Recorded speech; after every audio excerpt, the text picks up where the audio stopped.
प्यारी बेटी का नाम नादिया है और खुदावन का शुक्र अदा करते हैं कि खुदावन अपने बेटे बेटियों को बरकत देता है।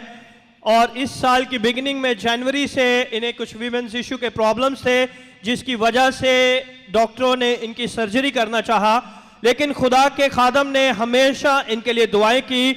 और जब ये ऑपरेशन थिएटर में जा रही थी तो पास्टर मंजूर ने कहा कि हम इसे इस हॉस्पिटल में नहीं लेके जा, सर्जरी नहीं करवाना चाहते। और जनवरी से लेके आज तक इन्हें वो प्रॉब्लम फिर कभी नहीं हुई, क्योंकि जब खुदावन अपने लोगों को छूता है तो वो सारी बीमारियों से कामिल तौर पर शिफा देता है। जनवरी से लेके आज तक इन्हें खुदावन ने अपने हाथों में संभाल के रखा। वो खुदावन जो इन्हें ऑपरेशन थिएटर से बाहर लेके आया, आज भी इन्हें कामिल तौर पर शिफा देने की कुदरत रखता है।